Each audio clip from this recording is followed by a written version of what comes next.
Welcome to my channel. And this is a podcast Speak English. Hello everyone and welcome back to English Pod. My name is Marco. And my name is Catherine, and today we have an exciting lesson for everyone out there, very cultural. Exactly, very closely related to our Halloween lesson that we had, but on this occasion we're going to be looking at All Saints' Day. All right, so this is a festival that's celebrated in many different countries, and we're learning today about some of the ceremonies and practices in those countries that are very closely tied to those local cultures. Exactly, so we're going to learn a little bit about culture, and at the same time we're going to learn some great words and phrases. So let's get started with this dialogue for the first time. The Day of the Dead has arrived. All Souls Day and All Saints Day. Your neighbor is crazy. Why is he screaming that? Because today is the 1st of November, the Day of the Dead. Oh, that's right. This is a very special day among many cultures around the world, especially in Latin America. Seriously? I thought it was just like any other day, except for the fact that people visit the cemetery and remember their loved ones. Well, that's just part of it. People across the world celebrate in different ways. In Mexico, for example, it's common to see people building private altars honoring the deceased, using sugar skulls, preparing the favorite foods and beverages of the departed, and visiting graves with these as gifts. In the Philippines, the tombs are cleaned or repainted. Candles are lit and flowers are offered. Entire families camp out in cemeteries and sometimes spend a night or two near the relatives' tombs. Whoa, that's scary. I don't know if I could do that. Why? We should fear the living, not the dead. And we're back. So did you know about these traditions in the Philippines and in Mexico? I know about the Mexican ones because there's a lot of Mexicans where I come from in Chicago, and they still celebrate these things. But I didn't know about the Philippines, so I found this really interesting. Interesting, right? Actually, yeah, the Philippines as well as Mexico are very Catholic countries, so maybe that's one of the reasons why they have such they have these events that are so important for their culture. I'm sure, yeah. All right, so before we start talking a little bit more about the culture, why don't we take a look at language takeaway? Language takeaway. All right, the first word is a very common word, especially if you're a church-going person. The word is altar. Okay, and an altar. An altar. It's a thing. It's a thing, and an altar is usually found inside a church, as you said, right? That's right. So it's like a... Table. It's like a table. Or a counter. So the altar in the church is where the priest does all of the stuff that he does during the Mass. It's where he prepares the bread and the wine, and it's essentially a table, yeah. But you can build an altar for yourself in your garden, for example, right? And it doesn't have to do with the Catholic religion necessarily. No, not necessarily. You could have an altar in a Greek pagan temple where you give offerings to a god or goddess. And so in this case, an altar is a special religious table where you perform certain religious rites or functions. Okay, very interesting. All right, and so it's common in Mexico for people to build private altars honoring the deceased. So what is this word deceased? All right, deceased is a noun. It's a word that we use to call someone who's dead or departed. So the deceased was named John Smith. So it's like a more technical term of saying somebody is dead. Right, and it's something that you'll often read in the newspaper when they don't want to say the dead guy. You know, they say the deceased was a doctor and he is survived by 3 children. And so deceased is a way to describe a person in a nicer way. Right, very good, the deceased. And you mentioned another word that's very closely related to deceased, the departed. That's right, and this is actually a famous word because of a Martin Scorsese movie that came out about 2 years ago. Yeah. And departed, you know the word to depart, to leave. To leave, right. A person that is a departed is someone who has left us. It's left this world. Yeah, it's a dead person. So you can say the deceased or the departed, which basically means the same thing as the dead guy or the dead person. Exactly. But again, it's much more polite. It's something that we hear often at funerals or that we read in magazines. Okay, so for example, All Saints' Day is a way of honoring the departed. Exactly. Very nice sounding. Yeah, it sounds better. All right, so talking a little bit more about the departed and the traditions, it says here that many Mexicans use sugar skulls or have sugar skulls during this festivity. That's right. So a skull is the bones from a person's head. All right, and so you can often see these on for example, pirate ships, we say skull and crossbones. Right. And so it's the bones from a head and you have the bones underneath. And it's a very popular image on Halloween because it's scary. Yeah. But a skull is essentially the bones from a head. So it's like a person's head without the skin, eyes, lips, everything. Right. It's scary because it has empty black spaces yeah. where the eyes are supposed to be, and you can see all the teeth, but nothing else. What about the sugar skulls? What are these? They're skulls made of sugar. That's right. And so they look like skulls because there's no cheeks and they're not really, there's no skin or eyes, but they're beautiful because the Mexicans in their tradition, they color the sugar. So you can have white skulls with this beautiful green and pink and red and blue decorations, and you can eat them because they're made of sugar. And Exactly. so it's a special treat that people have in the Mexican tradition on the Day of the Dead. Very good. All right. And one of the many traditions, apart from sugar skulls and building private altars, they also visit the person's tomb, if possible, right? Exactly. So a tomb is an important word. So what is a tomb? A tomb is a place where someone is buried. It's a space or a place, and it can be big or small, but it's essentially the resting place of a dead person. All right. So a tomb, where the person is, and actually on the tomb you have the tombstone, right?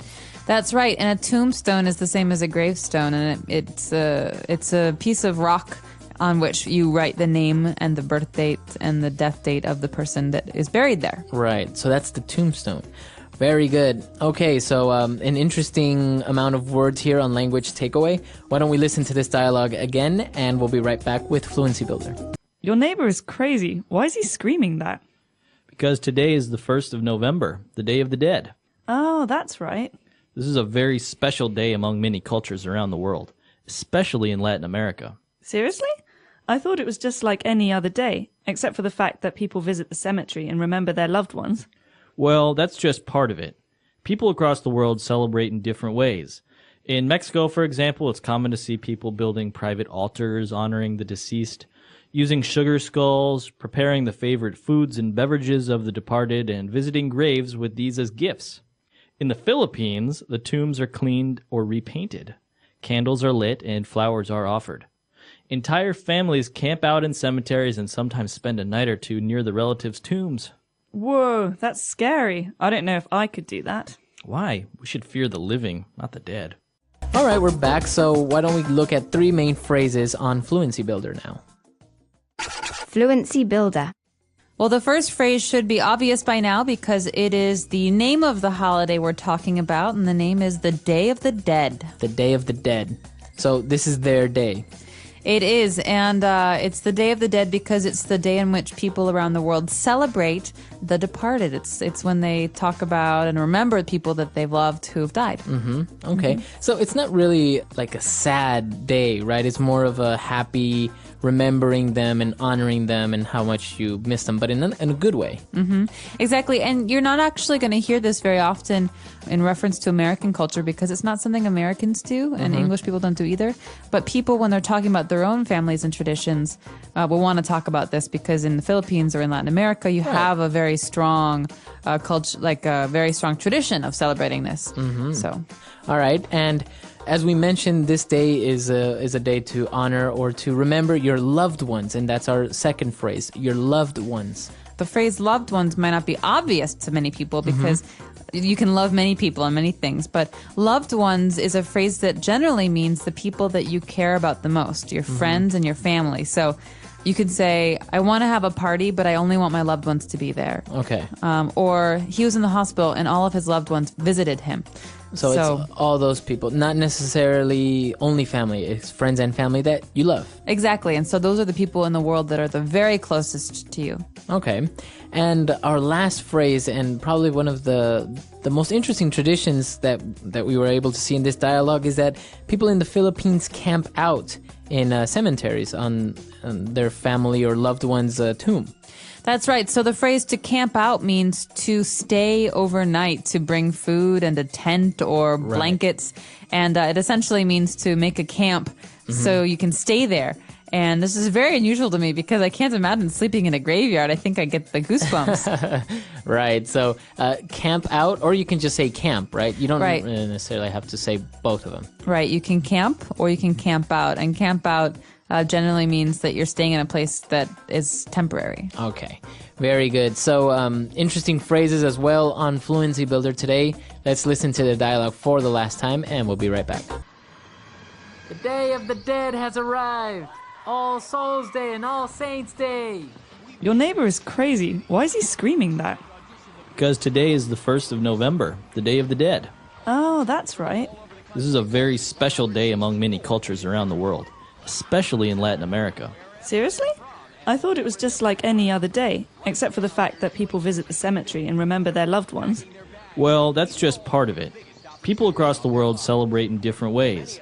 In Mexico, for example, it's common to see people building private altars honoring the deceased, using sugar skulls, preparing the favorite foods and beverages of the departed, and visiting graves with these as gifts. In the Philippines, the tombs are cleaned or repainted. Candles are lit and flowers are offered. Entire families camp out in cemeteries and sometimes spend a night or two near the relatives' tombs. Whoa, that's scary. I don't know if I could do that. Why? We should fear the living, not the dead. All right, we're back. So, Catherine, you mentioned that in Anglo-Saxon culture, England, or in the United States, you don't have this type of tradition of honoring the dead or something like that. But you do visit the tomb of your loved ones or the cemetery as well, right? People do, definitely. But you just don't have a national day where you do this. Well, Veterans Day is a day when we celebrate people who were killed in wars or people who participated in wars. So in America, we have a day called Memorial Day in which we remember the people who have died serving the country in the military. And so Memorial Day is a day in which many people like to go to the graveyards and to lay flowers or to remember the dead. But it really depends on your family. I mean, some people like to go the day a person died and on the anniversary or on a special day for them. So it's very private and personal and individual. Right. It's not something that we all do on one particular day. Right. And I think what may strike many people as different is that you visit the cemetery, and if you ever have the chance to be in Mexico or in a Hispanic country, you will see that it's full of people, and it's actually there's a lot of food and people are there eating on the tomb and they've actually prepared the food that was the deceased's favorite. Wow, that's really nice though as a gesture because it's another way to remember the person and to celebrate how like things that were happy for them. Exactly, and it's a way of actually sharing a meal with that person even though that person isn't with you anymore in this world. So it's actually very interesting. It goes back again to a little bit of the culture and the folklore and everything from different countries, but we want to know what you guys do or how you remember your deceased because each country has its own particular little very interesting way of doing it. That's right. So please share with us on our website, englishpod.com, your own traditions and the culture that you have in your home country or town. And we're very curious to hear those. But also, if you have questions, as always, please ask because we're happy to answer those. All right. So we'll see you guys there. Bye, everyone. Bye.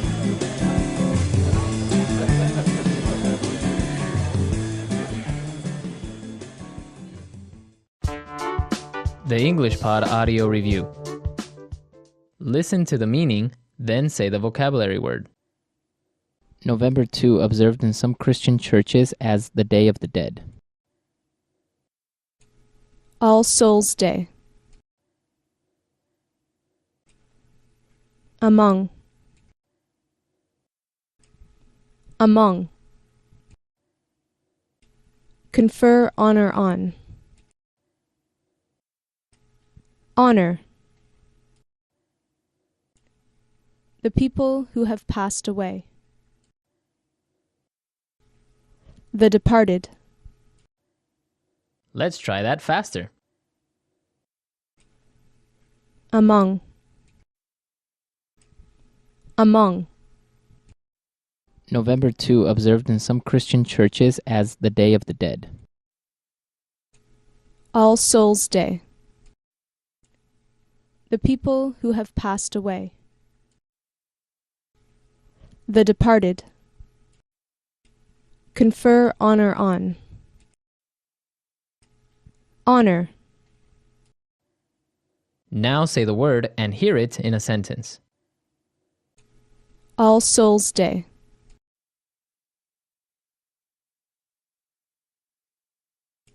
We surrender our souls to His holy presence. All Souls Day.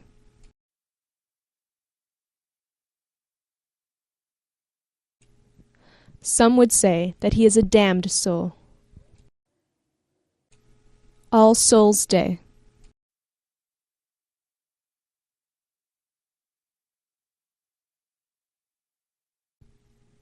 Many live their lives in fear of what could be of their souls in an afterlife. Among.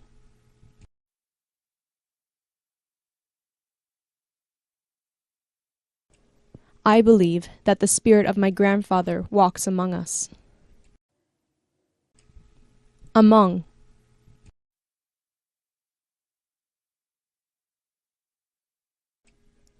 There is a traitor among our lines. Among.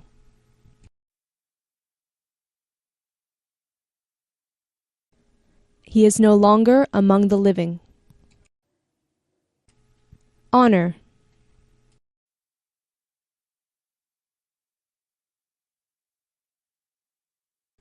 It is respectful to honor those who died for a better life for us. Honor.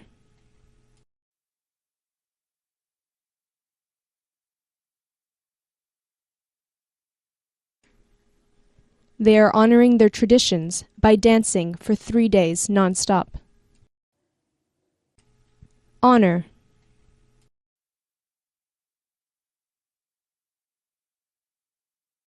She couldn't have been honoring her name by doing such things. The departed.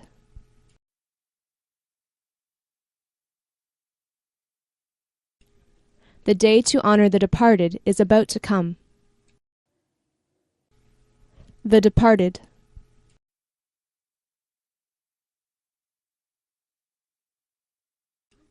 Many members of my family have departed from my side. The departed.